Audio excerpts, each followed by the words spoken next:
The flying carriage pressed deeper into the vast mountain range, traversing tens of thousands of kilometers in a blink. As it swept past a mountain shimmering with metallic gold, a sudden flash burst from the cliff face. A golden, wolf-shaped beast erupted forth like a streaking arrow, lunging straight at the carriage. Han Li calmly flicked a finger. A strand of golden sword chi shot out, cleaving the creature cleanly from crown to tail. Golden blood sprayed through the air, yet before it could scatter, azure light enveloped the corpse, catching both halves mid-fall. What moments ago had been warm flesh rapidly stiffened, hardening into lifeless metal, soon resembling two halves of a sculpted statue. "So this is a metal beast?" Weeping Soul murmured, curiosity flickering in her gaze. Han Li inspected the remains, snapping off a fragment. It rang like ore, pure metal through and through. With a faint frown, he cast the remains aside. Such creatures posed little danger to him, yet their ability to fuse with mountains made them exceptionally well hidden. This one was weak, but stronger variants could lurk unseen even from him. Clearly, this was no place for seclusion. They continued onward. Suddenly, strange sound waves formed of spiritual sense rippled in from the left. A woman's desperate cry echoed directly into the heart, laden with sorrow and urgency. The transmission was refined far beyond ordinary spiritual sense speech, drawing Han Li's interest. Weeping Soul glanced at him, compassion in her eyes. "Master, should we?" "Let's take a look," Han Li replied after a pause. The carriage veered aside, concealed by secret arts, and soon hovered beside a canyon where a fierce struggle raged. An azure-robed young woman fought alone, besieged by 5 spheres of golden light. Her protective glow was nearly shattered, and she fought desperately while continuing her plea for aid. Han Li's eyes narrowed as he spotted a long azure foxtail trailing behind her, an azure fox cultivator at the mid-true immortal stage. Encircling her were 5 early true immortal Taoist priests, clad in golden robes marked with galloping horse sigils. Each wielded a golden banner, forming a suppressive ring of radiant light. Their leader, a square-faced man, leered openly. "Hand over the golden worm beast core and surrender," he laughed. "Your bloodline is too pure to waste. We'll present you to our master as a birthday gift." Another priest sneered, boasting of the Golden Horse sect's might and their golden immortal master, mocking the frailty of the Azure Fox tribe. "If not for my battle with the golden worm beast, you'd never have trapped me." The young woman spat. Calls rang out to deploy the 5 gold radiant light array, but the leader refused, fearing damage to her foundation. Instead, they agreed to grind her down slowly. Fury blazed in her eyes. Azure light surged as strands of fox fur lashed out, shredding the golden ring. Startled, the priests spat blood essence into their flags, reinforcing the array. The effort drained her completely. Her light dimmed, her body swayed. Ecstatic, the leader lunged toward her. Weeping Soul cried out, but Han Li only smiled faintly. "She'll be fine." Indeed, as the Taoist closed in, the woman steadied herself, cold resolve flashing. Too late, he realized the trap. Azure streaks shot forth, razor-sharp fingernails that pierced his defenses and vital points. He collapsed, life extinguished. Spent of power, she fell as well. Enraged, the remaining 4 priests unleashed a storm of attacks. She watched calmly, forming a final hand seal behind her back. An azure sphere appeared above her. The attacks sank into it, then rebounded with multiplied force, piercing the 4 priests and annihilating them instantly. As silence fell, Han Li and Weeping Soul descended. Sensing their overwhelming auras, the young woman struggled upright and bowed. "Thank you for saving my life, seniors." Weeping Soul helped steady her, urging her not to stand on ceremony. Han Li questioned her coolly. She introduced herself as Ye Susu of the Azure Fox tribe and explained the Golden Horse sect's ambush. Had rescue not come, she would have chosen self-destruction.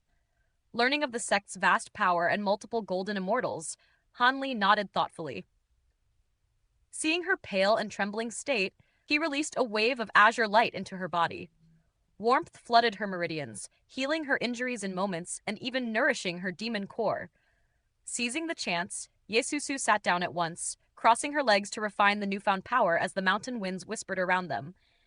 "Is she unharmed, Master?" Weeping Soul asked softly. "She is fine. Her foundation suffered some damage from overusing demonic power, but I have already mended it." Han Li replied calmly. He glanced at her with faint curiosity. You seem unusually fond of this girl. I have never seen you treat anyone else so warmly. Her expression turned shy. Her soul aura is pure and clear, like a mountain spring. Being near her brings me comfort, so I feel naturally drawn to her. Hanli raised a brow. You can perceive soul auras now? After awakening, I realized my law cultivation had advanced. Weeping Soul said with quiet pride, I can now sense the soul auras of others and discern their nature. With this, no one can truly hide themselves from me. Hanli was genuinely intrigued. Even the most powerful spiritual sense could not peer directly into another's heart. Such an ability was extraordinary. And what of my soul aura?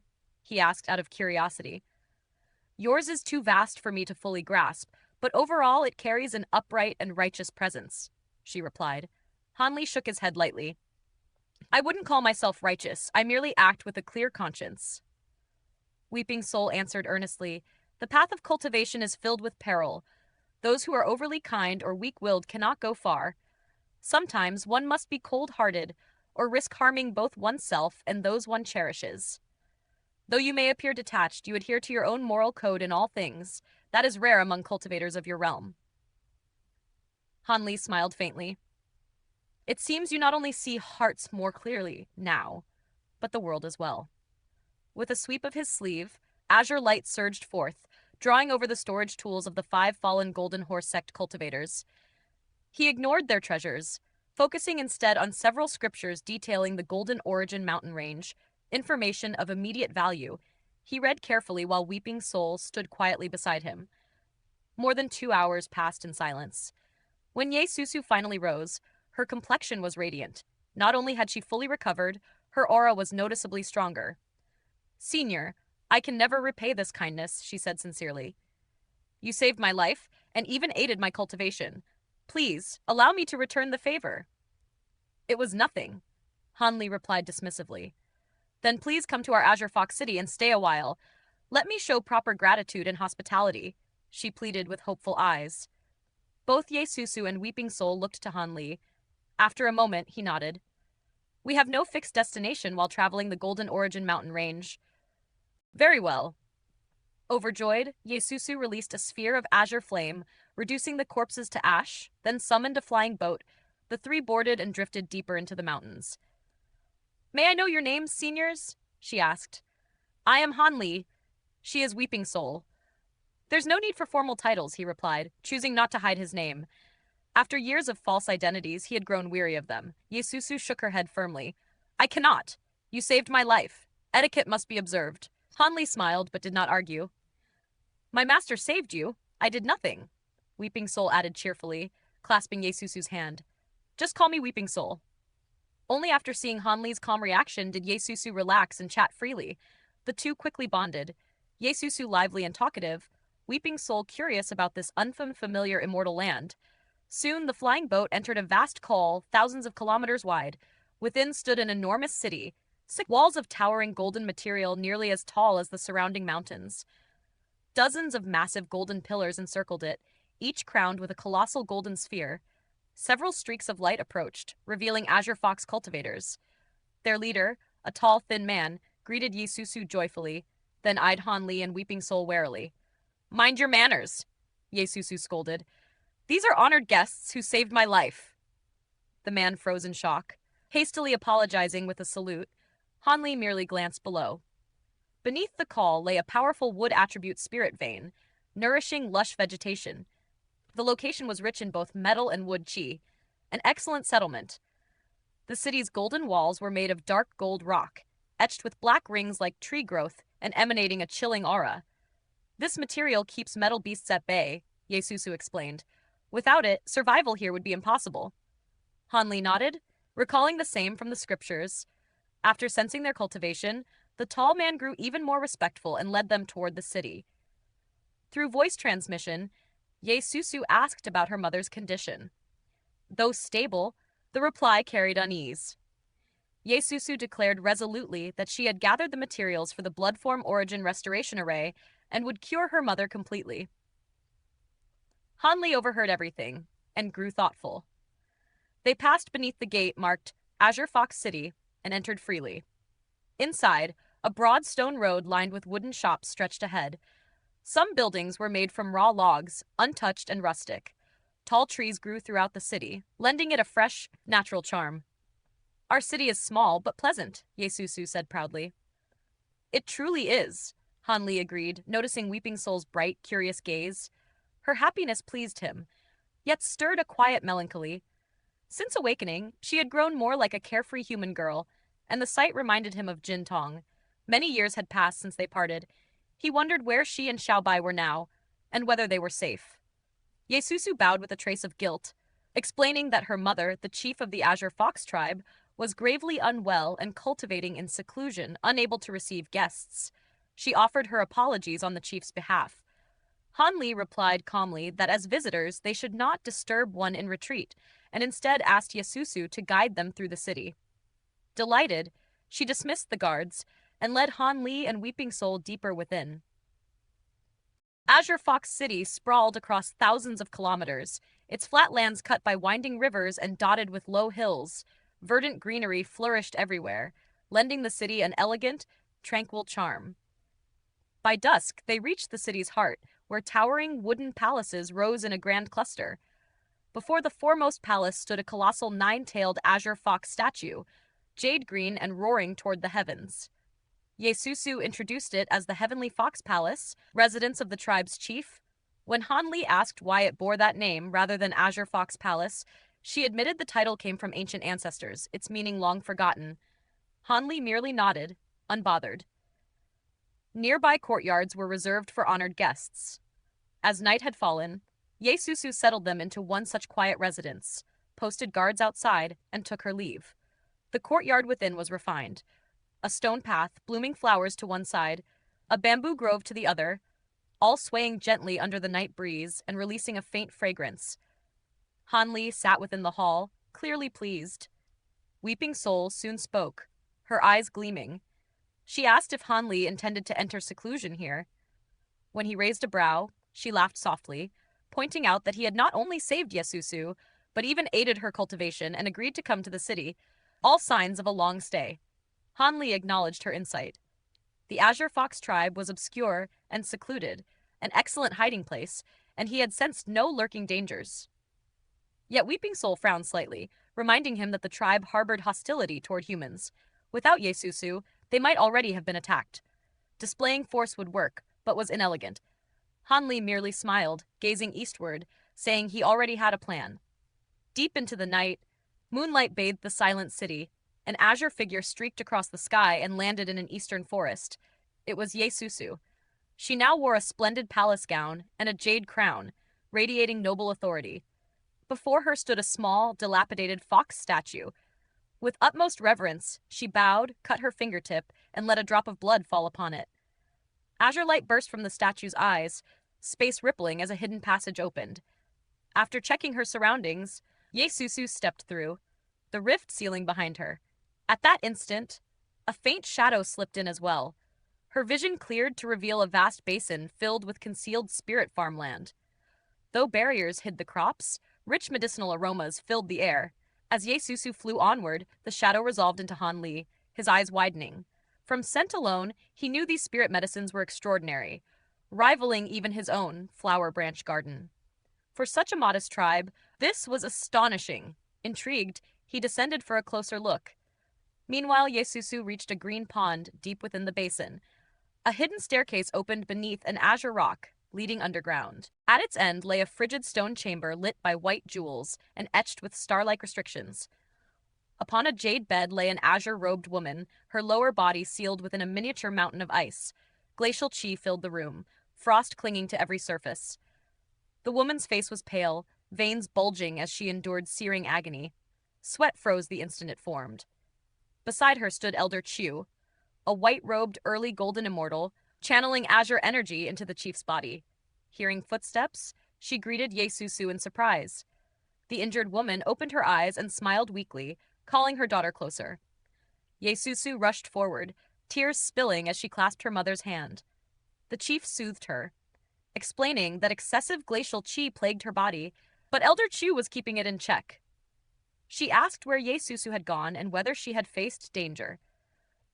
Ye Susu recounted her trip to Golden Rhinoceros City and the ambush by Golden Horse sect cultivators, saved only by passing seniors. At this, Elder Chu's voice turned cold, rebuking her for bringing human cultivators into the city, blaming humans for the chief's condition. Resentment flickered in Ye Susu's eyes. But she steadied herself, arguing that not all humans could be condemned. The immortal region was ruled by humans. For the tribe to survive and grow, cooperation was unavoidable. Leaders, she said, must act for the tribe's future, not personal hatred. Hidden in the shadows outside, Hanli listened, approval flashing in his gaze. Elder Chu hesitated, but the chief raised her hand, agreeing with Ye Susu. Two golden immortals were valuable allies. Befriending them could only benefit the tribe. After a moment's silence, Elder Chu bowed in assent. Joy filled Ye Susu's face as she thanked her mother. The azure-robed woman sighed softly, her voice weary yet resolute. Recruiting allies might strengthen the tribe, but Susu's safety mattered more than anything. The Azure Fox tribe now rested upon her shoulders. She herself was already broken. Susu must remain unharmed. Ye Susu shook her head fiercely, refusing to accept it. Her mother would recover. She had to. The woman hastily agreed, yet the gloom hidden in her eyes betrayed her true thoughts. Lowering her gaze, resolve flickered through Ye Susu's eyes. Like lightning, she reached out a finger. White radiance bloomed at its tip as it touched her mother's brow. Shock flashed briefly before the woman collapsed unconscious. Elder Chu cried out in alarm, but Ye Susu did not answer. She produced a crimson rune pen and calmly began carving intricate array markings around the jade bed, laying out one array tool after another. Seeing her focused expression, Elder Chu swallowed her questions. By dawn, a complex crimson array encircled the bed. Ye Susu straightened, exhaustion hidden beneath composure. "This is the Bloodform Origin Restoration Array," she said. Elder Chu's face drained of color. That array stripped bloodline power from one to save another. If Ye Susu used it, her Azure Fox bloodline would be lost forever, her cultivation ruined, her intelligence possibly gone. She could not allow it. "As long as Mother lives, nothing else matters," Ye Susu replied serenely, a gentle smile on her lips. Even Hanli, observing in secret, felt his heart stir. Elder Chu offered to take her place, but Ye Susu refused. Her bloodline was purer, and bloodline fusion favored close kin. Moreover, the chance of success was only 50%. If both perished, Elder Chu would be the tribe's last golden immortal. The tribe's future would still endure through her. If mother and daughter failed, the Azure Fox tribe would fall to Elder Chu's shoulders alone. Elder Chu grasped Ye Susu's wrist, torn by duty. As leader, Susu should think of the greater good. Her potential surpassed them all. Sacrificing her might doomed the tribe anyway. Ye Susu gently freed herself. Objectively, trading a true immortal for a chance to save a golden immortal was worthwhile. More than that, her mother had been wounded protecting her from the Heavenly Water sect. If she turned away now, guilt would cripple her Tao heart forever. Knowing she could not dissuade her, Elder Chu stepped aside with a heavy sigh. With a faint smile, Ye Susu entered the array and sat at the head of the bed. Hand seals formed, incantations flowed, and the crimson array blazed to life. Violent energy surged outward, forcing Elder Chu to reinforce the chamber's restrictions. Crimson strands rose like living threads and poured into Ye Susu's body. Pain crossed her face, quickly suppressed. Azure patterns surfaced on her skin, radiant and fierce, as an Azure Fox phantom appeared behind her. Noble, yet bearing only two tails. Placing her palm on her mother's brow, Ye Susu sent crimson light and Azure bloodline power surging into her. Azure patterns emerged on the woman as well, growing brighter as Ye Susu's own dimmed. Her face paled, the fox phantom fading, yet joy shone in her eyes. A beam of azure light struck her mother's dantian. Azure flames spread, gnawing at the blue ice sealing her lower body. Hope sparked in Elder Chu's gaze, though Han Li silently shook his head. The ice melted to the calves, then resisted. Ye Susu roared softly, forcing the array to blaze brighter. Her remaining bloodline condensed into a final sphere of azure light and flowed into her mother. The flames surged once more, yet still could not erase the ice. Blue light retaliated, crushing the azure flames. Terrifying glacial chi erupted as frost reclaimed the woman's body and spread through the chamber, freezing even the crimson array. Ye Susu, utterly spent, swayed on the edge of consciousness. Elder Chu moved instinctively, but Ye Susu shook her head. Suddenly, the azure-robed woman awoke and understood everything at a glance. She roared and forced the flames to swell, shouting for Elder Chu to take Susu and flee. Before her words ended, blue flames overwhelmed the azure light, ice racing up to her chest. Ye Susu herself began to freeze. Elder Chu hesitated in agony, ready to charge into the array, when a black figure appeared before her. It was Han Li. Elder Chu was taken aback by the sudden turn of events, yet in an instant she discerned Han Li's human identity. Hatred like blazing frost surged into her eyes as she lunged forward without hesitation. "Stand where you are if you wish these two to live," Han Li said calmly. With a casual sweep of his sleeve, a surge of azure radiance burst forth, barring the path of the ferocious blue flames. The flames roared like an enraged beast, slamming again and again into the azure barrier, yet they could not advance even an inch. Elder Chu halted mid-stride. Though she glared daggers at Han Li, her raised hand trembled in restraint, ready to strike at any moment. Han Li ignored her entirely. His sleeve flicked once more, another wave of azure light merging with the first, steadily pressing the blue flames backward. What Ye Susu and her mother could not resist even at full strength was forced down effortlessly by Han Li, until the flames were confined to the woman's calf. A third sweep followed. This time, silver fire burst forth, shaping itself into a silver fire raven that plunged straight into the blue flames. A cry rang out, sharp and jubilant. Scorching heat flooded the chamber, and all the blue ice sealing the stone hall melted away in an instant. Elder Chu's pupils shrank, though her vigilance did not lessen. Moments later, the silver raven emerged. A fist-sized sphere of blue fire clenched in its beak. It swallowed the sphere whole and let out a satisfied cry, as though savoring a rare delicacy, before darting back up Han Li's sleeve. The ice encasing Ye Susu and her mother had vanished completely. Both stood frozen in shock, unable to react. Suddenly, Ye Susu's face twisted in pain. Her body began to shrink, and wisps of azure fur sprouted across her skin. "Susu!" the azure-robed woman cried in alarm, forcing herself upright. "Do not move," Han Li said coldly. Twin beams of azure light shot from his hands and vanished into the bodies of mother and daughter, locking them instantly in place. "You human scum!" Elder Chu roared, striking from behind. Han Li did not even turn his head. 5 translucent threads flicked from his sleeve and slipped into her body. In the blink of an eye, Elder Chu stiffened, unable to lift even a finger despite her furious struggle. At the same time, crimson light poured from Han Li's other hand into the array on the ground. The formation flared to life, countless strands of crimson radiance surging forth to coil around Ye Susu and her mother, linking them in a glowing bridge. Han Li appeared beside the azure-robed woman in a flash. His palm settled on her forehead, and a torrent of crimson light flowed into her body. Azure bloodline patterns surfaced, then dimmed sharply. The crimson light drew forth part of her bloodline power and streamed into Ye Susu. The same patterns bloomed upon the girl's skin before fading, her body returning to normal as the fox fur vanished. At the same time, her depleted energy was replenished, color swiftly returning to her cheeks. With a thought from Han Li, the three regained their freedom of movement. The azure-robed woman rose from the bed, unsteady after long confinement, and Ye Susu hurried to support her. "Mother, this is Senior Han, the one I told you about," Ye Susu said. "Senior Han, this is my mother, Ye Luo, chief of the Azure Fox tribe." Ye Luo inclined her head solemnly. "It is an honor, fellow Taoist Han. You cleansed the frost poison within me and restored Susu's bloodline. Such unda cannot be repaid with words. If you ever require anything from the Azure Fox tribe, speak freely." Elder Chu frowned, but remained silent. "There is no need for thanks," Han Li replied with a faint smile. "I am a guest in Azure Fox City. Helping in a moment of crisis is only proper." "Senior Han's abilities are beyond measure," Ye Susu said with shining eyes.